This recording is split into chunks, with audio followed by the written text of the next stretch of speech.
तो students last time हम लोगों ने एनिमल हस्बेंड्री में कर लिया था, एक बार क्विक रिवीजन कर लेते हैं। हम लोगों ने जो कर लिया था already, that was about the basic concepts of animal husbandry, why animal husbandry is done, why is it performed.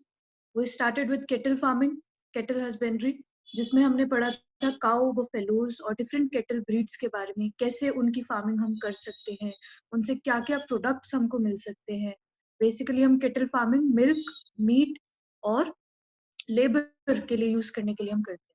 फिर हमने पोल्ट्री फार्मिंग के बारे में पढ़ा, जिसमें ऑब्वियसली हमारा जो प्रोडक्ट्स हमको चाहिए पोल्ट्री बर्ड से, that are eggs and meat, उस हिसाब से उनकी फीड भी अलग अलग होती है जो पोल्ट्री बर्ड्स को हम लोग देते हैं। फिर हमने देखा एक्सोटिक और इंडियन ब्रीड्स दोनों एनिमल हस्बेंड इसमें केटल फार्मिंग में और पोल्ट्री फार्मिंग में, ये हमने कल पढ़ लिया था।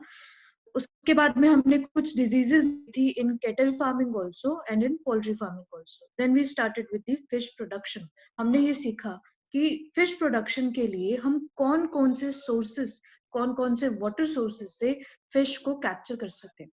कैप्चर की जब बात आई तो हमने ये भी पढ़ा कि कैप्चर क्या हम नेचुरल तरीके से ही कर सकते हैं क्या, बस खाली नेट्स, रोप्स इसी से कर सकते हैं, या और भी तरीका है। फिर हमने पढ़ा हाँ और भी तरीका है, इसमें हम फिश फार्मिंग या कल्चर फिशरी भी कर सकते हैं, जिसमें हम खुद के फिश पॉन्ड्स, फिश टैंक्स या फिश फार्म्स बना के वहां पे फिश प्रोडक्शन को इंक्रीज करवा सकते हैं। ये चीजें हमने पढ़ी। देन हमने पढ़ा कि सोर्सेस के हिसाब से, मान लीजिए हमने मेरीन वाटर सोर्स से फिश को कैप्चर किया है, तो उस बेसिस पे कौन कौन सी फिशेज है जो हम सी, ओशियन या मेरीन वाटर बॉडी से कैप्चर कर सकते हैं, ये हमने पढ़ा। For example pomfret, mackerel, tuna, sardines, Bombay duck, ये हमने पढ़ा था। इनलैंड फिशरीज में हमने पढ़ा था कि ऐसे water source which are other than marine water sources, जैसे other than marine water source आपके दिमाग में सबसे पहले क्या आता है? That is fresh water, river, ponds, lake, fresh water sources, right. इसके अलावा फ्रेश वाटर के अलावा ब्रैकिश वाटर सोर्स से भी हम लोग फिशेस की कैप्चर कर सकते हैं। फिर हमने पढ़ा कि ब्रैकिश वाटर क्या होता है, where marine and fresh water mixes, that place is known as that particular water which is the mixture of the two, marine and fresh water, is the brackish. वहां से भी हम पकड़ सकते हैं, वो भी इनलैंड फिशरीज के अंदर आएंगे। फिर हमने कॉम्पोजिट फिश फार्मिंग के बारे में पढ़ा, उसके ड्रॉबैक्स पढ़े, उसके सॉल्यूशन पढ़े, राइट। लास्ट हमने स्टार्ट किया था बी कीपिंग के बारे में, जो लास्ट टाइम थोड़ा सा रह गया था। बी कीपिंग में हम लोगों ने पढ़ा था कि ऐसे जगह, ऐसी प्लेसेस जहाँ पे हम लोग बी कीपिंग करवाते हैं या बी फार्मिंग करवाते हैं, ऐसी जगहों को हम लोग बोल देते हैं बी फार्म्स और एपियरीज। बी कीपिंग में हमको क्या प्रोडक्ट्स चाहिए? हमको उसमें या तो हनी चाहिए, या हमको बी वैक्स चाहिए, या तो हमको रॉयल जेलीज एंड ऑल चाहिए, राइट। ये तीन प्रोडक्ट्स के लिए हम बी कीपिंग कर रहे हैं। हमको या तो हनी चाहिए फॉर श्योर, या हमको बी वैक्स चाहिए, और या तो हमको कोई और, जैसे कि हमको रॉयल जेलीज चाहिए। अब ये तीनों है क्या? सी, हनी जो है, शहद, वो तो कैसे मिलेगा? जब वो हनी भी जाके किसी फ्लावर से नेक्टर कलेक्ट करेगा, तभी तो उसको हनी मिल, तभी वो उसको कलेक्ट करके फाइनली हनी प्रोडक्शन करवाएगा, हनी भी, ठीक है। अब ऐसे flowers which are available for the collection of nectar is known as pasturage. इसको क्या बोल देते हैं हम लोग? Pasturage. The flowers which are available for the collection of nectar by what? By human beings? No, by honey bees. These type of flowers are known as, this complete range of flowers are known as pasturage. तो अभी आपको समझ में आ गया था कि जितना बढ़िया pasturage होगा, उतना ही बढ़िया क्वालिटी का हनी एंड अदर प्रोडक्ट्स आपको मिलेंगे। ये आपको समझ में आ गया था ऑलरेडी। फिर हमने पढ़ा था कि जो बी फार्मिंग होती है वो बहुत ही ज्यादा एडवांटेजियस होती है, अच्छी एनिमल हस्बेंड्री टेक्निक है ये, बिकॉज फर्स्ट ऑफ ऑल खर्चा बहुत कम है इस पे, इसमें एपरेटस बहुत कम लगेगा, ठीक है। जो मेंटेनेंस चार्जेस होते हैं वो बहुत कम होते हैं एज कम्पेयर टू अदर्स, इसमें बहुत कम है। तो ये एक बहुत ही बढ़िया सोर्स है, प्लस प्रोडक्शन भी हमको अच्छी खासी मिल जाती है हनी की, बी वैक्स की, रॉयल जेली की, ठीक है। रॉयल जेली भी एक तरह का प्रोडक्शन हनी बीज ही करते हैं खुद ही उनके छत्ते में, बी हाइव्स में, ठीक है। रॉयल जेली बेसिकली जिस एग को खिलाया जाता है वो क्वीन बनता है, ऐसा बोलते हैं, ठीक है। तो रॉयल जेलीज हम लोग अदरवाइज बहुत सारे फूड आइटम्स में या बहुत सारे और मेडिसिनल पर्पस भी है रॉयल जेली के, उसमें यूज कर लेते हैं अपने लिए कलेक्ट करके। बी वैक्स जो है, बी वैक्स कॉस्मेटिक्स में बहुत यूज होता है, ये सनस्क्रीन, लोशंस, लिपस्टिक्स, इन सब में कॉस्मेटिक में बहुत यूज होता है ये। फिर कुछ चीज है, ठीक है, चीज के बहुत सारे टाइप्स होते हैं। चीज की कोटिंग, उसको शाइन देने के लिए हम वीवैक्स को यूज करते हैं, ठीक है। कुछ शू पॉलिशेस में भी यूज होता है ये। तो बहुत सारा इसका तो कमर्शियल यूज बहुत है वीवैक्स, ठीक है। हनी तो आपको पता ही है फिर कितने यूज है हनी के, फूड आइटम्स में भी यूज है, और भी बहुत सारे मेडिसिनल यूज भी है हनी के, राइट। और बहुत सारे कमर्शियल बेसिस पे भी हम हनी को यूज करते हैं, ठीक है। बहुत सारे कॉस्मेटिक आइटम्स में भी हम हनी को यूज करते हैं, ठीक है। और क्या क्या इसके यूज हो सकता है, हनी बी से हमने कितने सारे प्रोडक्ट्स ले लिए, उसका हनी भी ले लिया, उसका बी वैक्स भी ले लिया, रॉयल जेली भी ले ली, इतना कुछ दे रहा है हमको हनी बी। इसके अलावा हनी बी का जो स्टिंग है, उसमें जो पॉइजन होता है उसको हम इकट्ठा कर लेते हैं, and that is used for medicinal purposes. ऐसा बोला जाता है that poison is used to treat AIDS, ऐसा बोला जाता है, रिसर्च इज गोइंग ऑन, ठीक है। ये हमने कल पढ़ा था। एडवांटेजेस हमने पढ़ लिए, अब आती है बारी वेराइटीज की। कौन कौन सी वेराइटीज होती है बी कीपिंग में जो हम लोग यूज करते हैं। सी, इंडियन वेराइटीज तो हमने देख ली, Apis cerana indica that is Indian bee, Apis dorsata that is rock bee, and Apis florea that is little bee. ये तो इंडियन वेराइटीज है, अपने अपने इनके पास अलग अलग कैरेक्टर्स है। पर हमें क्या चाहिए होता है, एक आइडल बी कैरेक्टर चाहिए होता है। What is an ideal bee character? Ideal bee वही उन्हें, आप अगर बी फार्मिंग करना चाहते हो तो ऑब्वियसली पहले चूज करोगे किस टाइप की आप बी, हनी बी को चूज कर रहे हैं, राइट। उसके लिए आपको थोड़े से प्रेफरेंसेस रखने पड़ेंगे कि भाई हमको तो ऐसी हनी बी चाहिए जो कम स्टिंग करे, विथ स्टिंग लेस, ठीक है। ऐसी हनी भी हमको चाहिए जो अपने बी हाइव में बहुत देर तक रहे, जितनी देर तक रहेगा उतना हनी प्रोडक्शन और बाकी चीजों का प्रोडक्शन होगा, तो वो हमारे लिए बेनिफिशियल है। तो अपने बी हाइव में बहुत देर तक रहे, लॉन्ग टाइम रहे। तीसरा, कि ब्रीडिंग बहुत बढ़िया तरीके से करे, अच्छी ब्रीडिंग करे, जितनी अच्छी ब्रीडिंग होगी उतनी ही ज्यादा उसके ऑफस्प्रिंग्स होंगे और उतनी ही ज्यादा प्रोडक्शन होगी, राइट। ये चीजें हमको चाहिए होती है एक आइडल हनी बी में, कि भाई ये सारे कैरेक्टर्स तो होने ही चाहिए, ठीक है। प्लस जो हनी प्रोडक्शन है, जो हनी की क्वालिटी है वो बहुत बढ़िया हो, ठीक है। That depends on the pasturage. तो ऐसी हनी बी को हम सिलेक्ट करते हैं जिसका पास्चरेज भी बहुत अच्छा हो, राइट। तो ये सारी चीजों को मद्देनजर रखते हुए हम लोग देखते हैं कि हाँ भाई ये वाली honey bee is correct, we should choose this. और इसके बाद हम लोग इस रिजल्ट पे आए कि एक breed known as Apis mellifera which is an Italian bee, exotic है ये, ठीक है। एक्सोटिक ब्रीड है, इसमें जो कैरेक्टर्स थे they were all matching with that ideal bee character. तो हमने क्या किया, इंडिया में इसको लाए, इसको यूज किया, इवन इसकी क्रॉस ब्रीडिंग भी करवाई हमारी इंडियन ब्रीड्स के साथ, और फिर और डिजायर्ड प्रोडक्ट्स हमने पाए, हाइब्रिड्स हमने पाए, जैसे बाकियों में कर रहे हैं, ठीक है। अब एक बात मैं आपको बताना चाहूंगी कि चाहे वो कैटल फार्मिंग हो, चाहे वो पोल्ट्री फार्मिंग हो, चाहे वो बी कीपिंग हो, राइट। हम लोगों ने पढ़ा कि इसमें जो एनिमल्स है, जो भी डिजायर्ड कैरेक्टर के पेरेंट्स हैं, उनको हम क्रॉस करवा के एक अपना बढ़िया अच्छी क्वालिटी का हाइब्रिड बना सकते हैं जिसमें दोनों पेरेंटल कैरेक्टर्स हो। This is animal breeding. और उसी एनिमल ब्रीडिंग के बारे में अब हमें थोड़ा सा डिटेल में पढ़ना है, ठीक है। So let's start with the animal breeding, okay.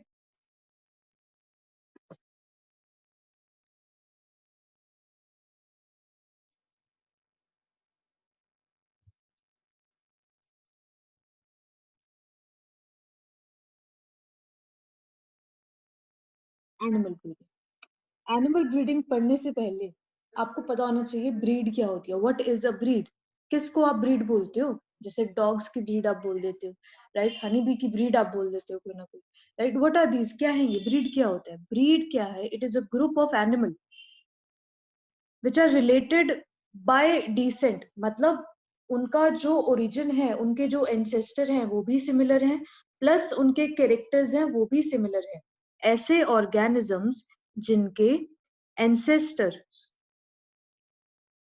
Similar हैं, जिनके characteristics, most of the general characteristics similar हैं, ऐसे एनिमल्स को हम लोग बोल देते हैं सिंगल ब्रीड। ऐसे एनिमल को क्या बोल देते हैं हम? Breed, okay. इन्हीं ब्रीड्स को लेके हम लोग एनिमल ब्रीडिंग को समझेंगे, कैसे कैसे कितनी टाइप्स की होती है एनिमल ब्रीडिंग, उसको हम अब समझते हैं। ठीक है, सबसे फर्स्ट आता है आपका इन ब्रीडिंग। इन ब्रीडिंग बहुत ही बढ़िया टेक्निक है अगर हमको चाहिए प्योर लाइन्स। ठीक है, क्या होता है इन ब्रीडिंग में, डिटेल में समझते हैं। इन ब्रीडिंग में क्या होता है, हम लोग बहुत ही ज्यादा closely related individual, closely related animals जो हैं उनको ब्रीड करवाते हैं। कितनी देर तक, अराउंड 4 to 6 जनरेशन तक उनको हम ब्रीड करवा रहे हैं, बहुत क्लोजली रिलेटेड जो ऑर्गेनिजम्स हैं। ठीक है, ऑब्वियसली एक ही स्पीशीज के होंगे। ठीक है, बहुत क्लोजली रिलेटेड ऑर्गेनिजम्स को हम लोग क्या करवा रहे हैं, आपस में क्रॉस करवा रहे हैं। और कितनी देर तक करवा रहे हैं, 4 से 6 जनरेशन तक, मतलब 4 से 6 बार ऑफस्प्रिंग्स बन रहे हैं ऐसे। ठीक है, तो इतने समय तक हम उनकी ब्रीडिंग करवा रहे हैं। This technique is known as inbreeding. इन मतलब अपने ही रिलेटिव्स के साथ, ठीक है, अपने ही रिलेशन वाले लोगों के साथ हमने ब्रीडिंग करवा दी, which is known as inbreeding. Inbreeding में हम लोग क्या करते हैं, ऑब्वियसली एक मेल होगा, एक फीमेल होगी, both should have to be superior, superior male and superior female. In case of cattle जैसे काउ वगैरह, तो उसमें जो सुपीरियर फीमेल होगी, ऑब्वियसली अब आप जान सकते हैं सुपीरियर फीमेल कौन सी होगी, जो अच्छा मिल्क प्रोडक्शन देगी।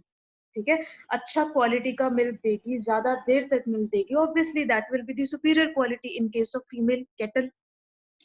अगर हम एग्जाम्पल ले मेल का, मेल कैटल में सुपीरियर मेल कौन होगा, सुपीरियर मेल होगा बुल, जिसके पास अच्छे जीन्स हो, गुड जीन्स हो, और वो गुड जीन्स अपने ऑफस्प्रिंग में जाके ट्रांसफर कर सके। ठीक है, these crosses give rise to offspring which will be having their characters. ठीक है, अच्छे कैरेक्टर्स होंगे इस ऑफस्प्रिंग के बाद, और फिर इस ऑफस्प्रिंग को दोबारा से हम क्रॉस करवाएंगे ऐसे ही मिलते जुलते किसी और के साथ, और इसको हम कंटिन्यू रखेंगे फॉर 4 to 6 जनरेशन। कंटिन्यू रखेंगे इसको फॉर 4 to 6 जनरेशन। इस प्रोसेस को हमने बोल दिया इन breeding, which is the mating of more closely related organisms, animals with in the breed. Same breed होनी चाहिए इसमें, इन ब्रीडिंग में क्या होना चाहिए, सेम ब्रीड। करेक्ट, इन ब्रीडिंग में सेम ब्रीड वाले ऑर्गेनिज्म को हमने 4 से 6 जनरेशन तक क्रॉस करवाया, और इस प्रोसेस को हमने क्या बोल दिया, इन ब्रीडिंग। क्या बोल दिया इसको हमने, इन ब्रीडिंग। नेक्स्ट प्रोसेस आपका आता है एनिमल ब्रीडिंग में आउट ब्रीडिंग या आउट क्रॉसिंग। ठीक है, उससे पहले आपको कुछ चीजें समझने की जरूरत है। हमने अभी बोला कि इन ब्रीडिंग को हमने 4 से 6 जनरेशन तक कंटिन्यू रखा। ठीक है, और सारे सेम ब्रीड के थे, रिलेटिव्स थे सारे। ठीक है, अब इस प्रोसेस को अगर हम कंटिन्यू रखेंगे तो it will result, the inbreeding will result in homozygosity.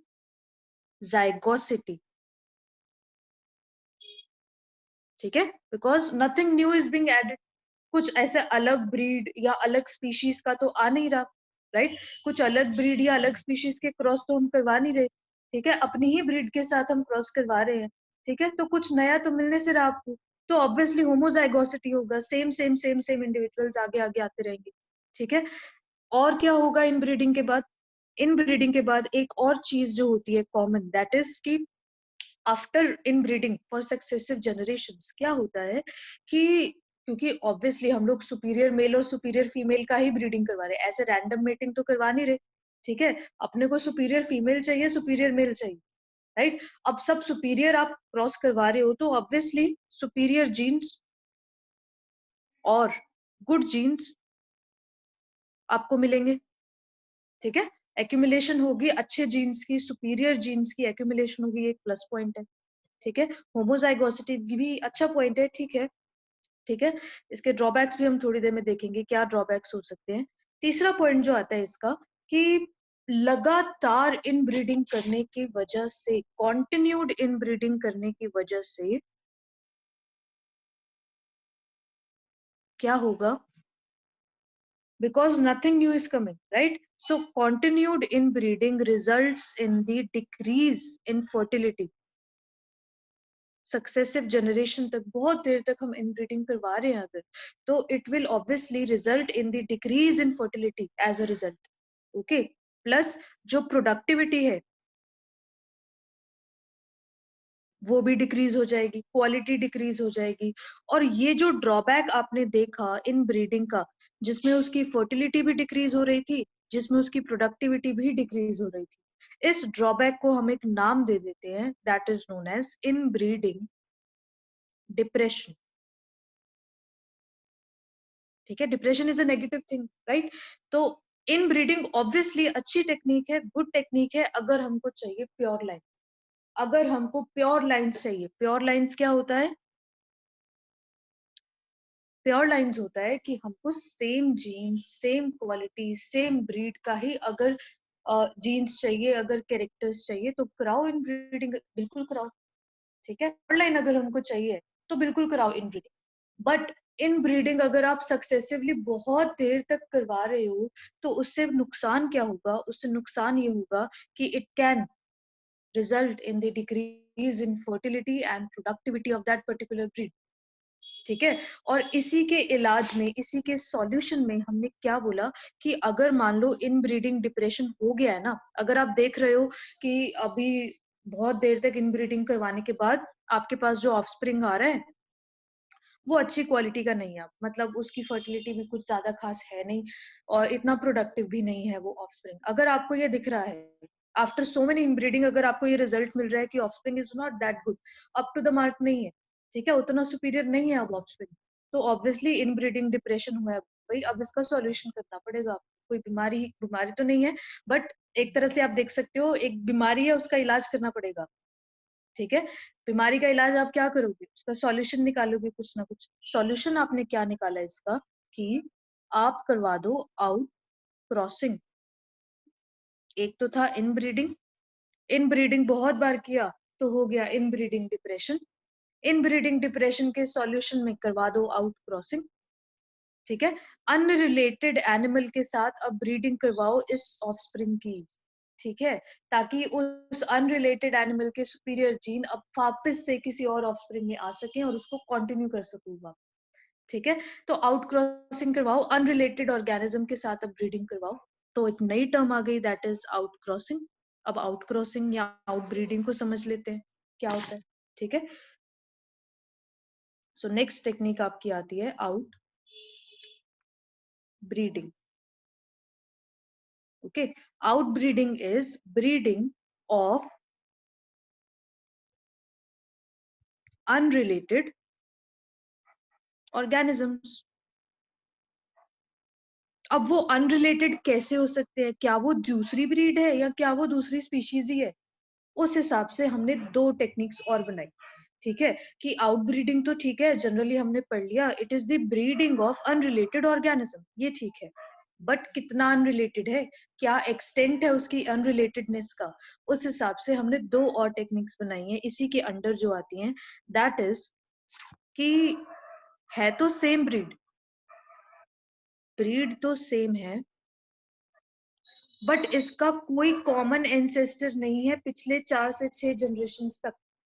ठीक है, कोई कॉमन एंसेस्टर नहीं है। इन ब्रीडिंग में तो हमने क्या देखा था? कॉमन एंसेस्टर होना चाहिए। ठीक है, बट आउट ब्रीडिंग में क्या है? पहला केस कि भाई ठीक है सेम ब्रीड है but they have no common ancestor, they have no common ancestor. ऐसी तरह की ब्रीडिंग को हम लोग क्या बोल देते हैं? इस तरह की ब्रीडिंग को हम लोग बोल देते हैं सॉरी, आउट क्रॉसिंग। क्या बोल देते हैं इसको हम? Out crossing. नई नई टर्म्स आप सीख रहे हैं। इनब्रीडिंग पढ़ा आपने, इनब्रीडिंग डिप्रेशन पढ़ा आपने, अभी आपने आउट ब्रीडिंग टाइप्स है, same breed no common ancestor, outcrossing. ऐसे टेक्निक में जहां ब्रीड सेम है पर कोई कॉमन एंसेस्टर नहीं है, ऐसे केस में जो आपको इसका ऑफस्प्रिंग मिलेगा उसको हम एक नाम से बुलाते हैं। किस नाम से बुलाएंगे? इसी टेक्निक के नाम से ही बुलाएंगे। जो इसमें आपको ऑफस्प्रिंग मिलेगा उसके नाम क्या होगा? उसका नाम होगा आउट क्रॉस। ठीक है, उसको हम आउट क्रॉस बोलेंगे। ठीक, और ये बहुत ही बढ़िया टेक्निक है इन ब्रीडिंग डिप्रेशन को खत्म करने के लिए। अगर इन ब्रीडिंग डिप्रेशन हो गया है तो ऑब्वियसली मैंने आपको बोला अभी आउट क्रॉसिंग करवा दो, तो यही है आउट क्रॉसिंग। ठीक ठीक है, तो आउट क्रॉसिंग एक बढ़िया टेक्निक है इन ब्रीडिंग डिप्रेशन को खत्म करने के लिए। दूसरा तरीका क्या हो सकता है आउट ब्रीडिंग में? दूसरा तरीका ये हो सकता है कि हम करा रहे हैं ब्रीडिंग विद डिफरेंट ब्रीड, अलग ब्रीड के साथ हम लोग मीटिंग करवा रहे हैं, ब्रीडिंग करवा रहे हैं। इस टेक्निक को हम लोग क्या बोल देंगे? Cross breeding. क्या बोल देंगे अब इसको? Cross breeding. नई टर्म सीखी आपने क्या? क्रॉस ब्रीडिंग के बारे में। एक और तरीका हो सकता है कि हम लोग क्या कर रहे हैं, हम लोग breeding with different species, species ही अलग कर दिया हमने, ठीक है, स्पीशीज ही अलग कर दी हमने, और इस टेक्निक को क्या बोलेंगे? Interspecific hybridization. Interspecific hybridization ये बोलेंगे। एक बार फटाफट रिवाइज कर लेते हैं ताकि कोई कंफ्यूजन न रह जाए बिल्कुल भी, ठीक है। चलिए, पहला टेक्निक हमने क्या पढ़ा? इन ब्रीडिंग। इन ब्रीडिंग में हमको क्या मिलेंगे? Pure lines. प्योर लाइन्स क्या होते हैं? जो कि बिल्कुल सेम रहते हैं, same genetic makeup, same breed है, सब कुछ सेम रहेगा, होमोजाइगस होंगे, ठीक है, that are pure lines. Pure lines हमको मिलेंगे इन ब्रीडिंग में। किस में मीटिंग करवाएंगे? Superior superior male and female offspring मिलेगा, 4 से 6 जनरेशन तक करवाएंगे इसको। प्योर लाइन्स हमको मिलेंगे इसमें, अच्छी बात है, हमको जब प्योर लाइन चाहिए होती है। इन ब्रीडिंग में हमको क्या मिलेगा? Homozygosity, because nothing new is being added. हमको अच्छे जीन्स मिल रहे हैं, सुपीरियर जीन्स मिल रहे हैं, गुड जीन्स मिल रहे हैं, पर कब तक मिलेंगे? कभी तो ऐसा होगा कि हमको सुपीरियर जीन्स मिलना बंद हो जाएंगे, और वो जो समय है जब हमको कॉन्टिन्यूड इन ब्रीडिंग के बाद अब इतने अच्छे रिजल्ट नहीं मिल रहे, उसको हम बोल देते हैं इन ब्रीडिंग डिप्रेशन। इन ब्रीडिंग डिप्रेशन को खत्म करने के लिए हम क्या कर सकते हैं? हम आउट क्रॉसिंग करवा सकते हैं। Out crossing is a type of out breeding, जिसमें हम लोग क्या करते हैं? सेम ब्रीड के ऑर्गेनिज्म पर जिनका कोई भी कॉमन एंसेस्टर नहीं है, ठीक है, पिछले 4 से 6 जनरेशन तक कोई कॉमन एंसेस्टर नहीं है इनका, ऐसे ऑर्गेनिज्म को हम लोग ब्रीड करवा देते हैं, और इस टेक्निक को क्या बोल देते हैं? Out crossing. इसमें हम इन ब्रीडिंग डिप्रेशन को खत्म कर सकते हैं। दूसरी तरह का आउट ब्रीडिंग टेक्निक कौन सा है?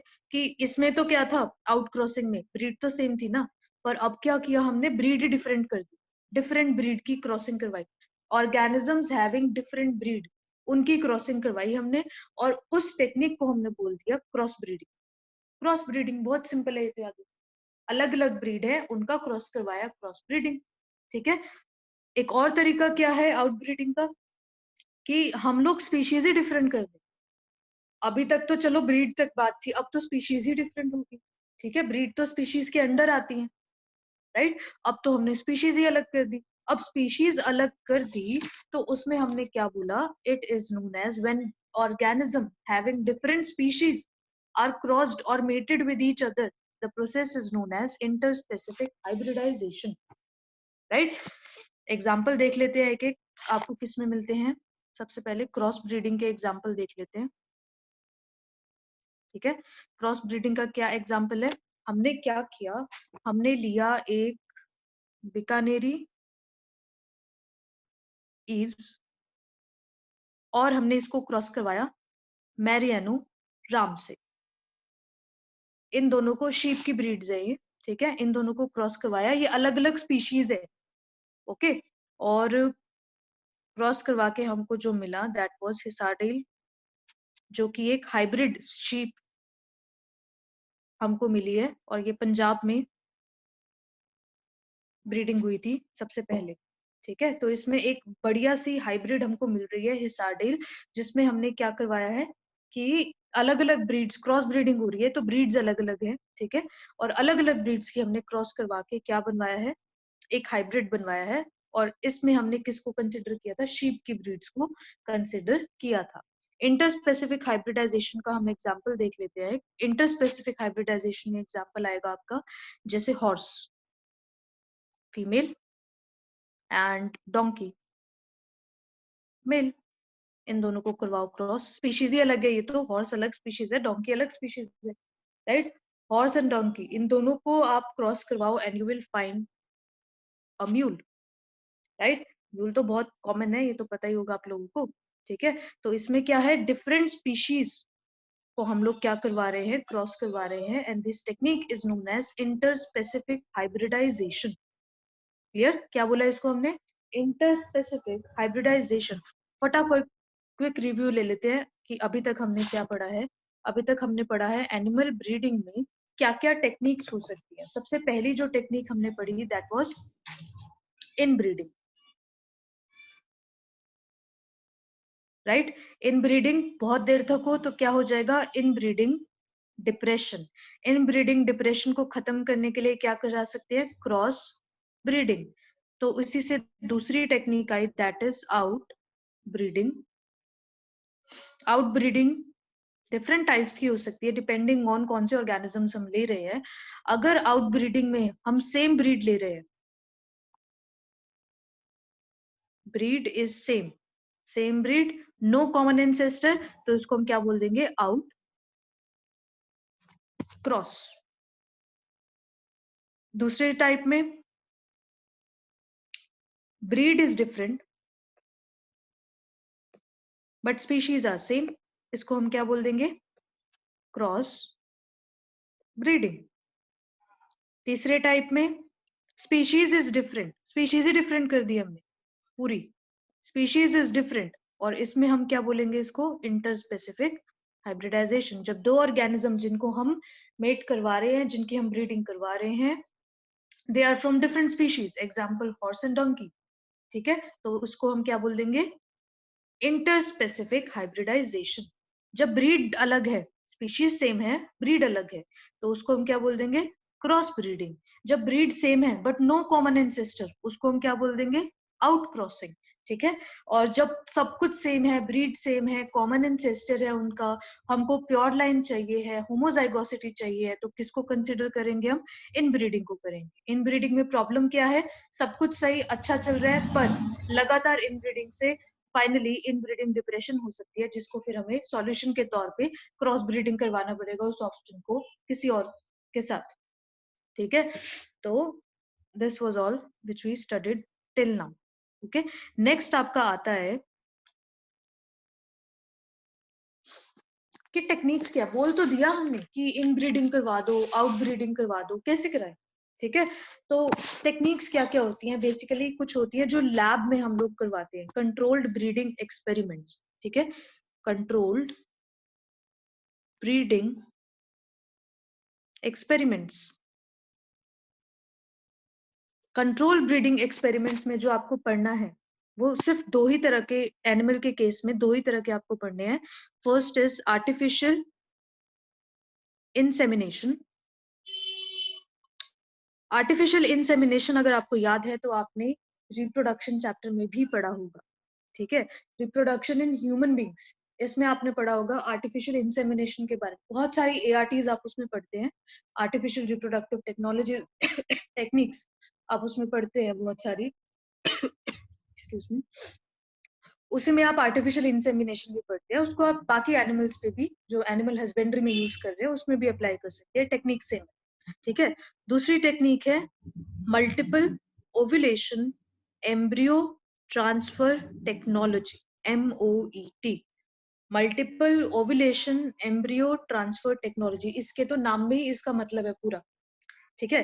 तो पहले हम देखते हैं कि आर्टिफिशियल इंसेमिनेशन क्या होता है। AI आर्टिफिशियल इंसेमिनेशन बहुत इजी टेक्निक है।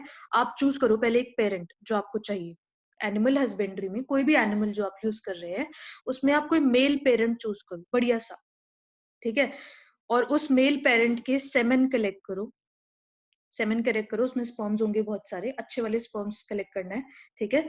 और या तो इस सेमेन को आप इमीडिएटली यूज कर सकते हो या इसको थोड़ा फ्रीज करके रख दो और लेटर ऑन आप यूज कर सकते हो, या मान लो कि जिस फीमेल में आपको ये डालने हैं वो फीमेल थोड़ी दूर है तो आपको ट्रांसपोर्ट करने पड़ेंगे सेमेन उस जगह पे, तो उसके लिए टाइम चाहिए, तो उस समय के लिए आप फ्रीज करके रख सकते हो आप उसको, या इमीडिएटली यूज कर लो।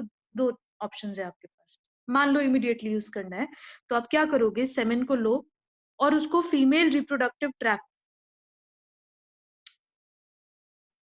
में इंजेक्ट करवा दो, ठीक है, फीमेल रिप्रोडक्टिव ट्रैक्ट में आप इंजेक्ट करवा दो इन सेमेन को। दिस इज आर्टिफिशियल इंसेमिनेशन, जिसमें हम बाहर से किसी पेरेंट से मेल पेरेंट से अच्छे वाले स्पर्म लेके उसको फीमेल रिप्रोडक्टिव ट्रैक्ट के अंदर इंजेक्ट करा रहे हैं। इसको करने का मकसद क्या है कि बहुत बार ना मेटिंग फेल हो जाती है। मेटिंग फेल हो गई तो फर्टिलाइजेशन नहीं हो पाएगा और फिर उसके बाद में ऑफस्प्रिंग नहीं आ पाएगा हमारे पास। तो चांसेस बढ़ाने के लिए फॉर फर्टिलाइजेशन हम लोग आर्टिफिशियल इंसेमिनेशन करवा रहे हैं। ठीक है, लास्ट टेक्निक जो आपकी है that is MOET, multiple ovulation embryo transfer technology. बहुत इजी टेक्नोलॉजी है इसमें। MOET बहुत ज्यादा बड़े तादाद में यूज भी होती है। ठीक है, हरियाणा पंजाब यहाँ तो बहुत ही ज्यादा। ठीक, जो MOET है हम लोग basically buffalo, cow, sheep, rabbit किसी में भी करवा सकते हैं। ठीक है, बहुत ऑप्शन है हमारे पास। करते क्या है हम इसमें, कोई भी फीमेल काउ को चूज करूं जो कि जेनेटिक मदर होगी, मतलब जो अपना एग दे रही है। ठीक है, फीमेल काउ चूज करो आप और उसके अंदर इंजेक्ट करवाओ थोड़े FSH like hormones. Hormone injection दो आप उसमें। FSH लाइक हार्मोन इंजेक्शन आप दोगे तो ऑब्वियस है उसका जो फॉलिकल है उसमें मैच्योरेशन स्टार्ट होगा।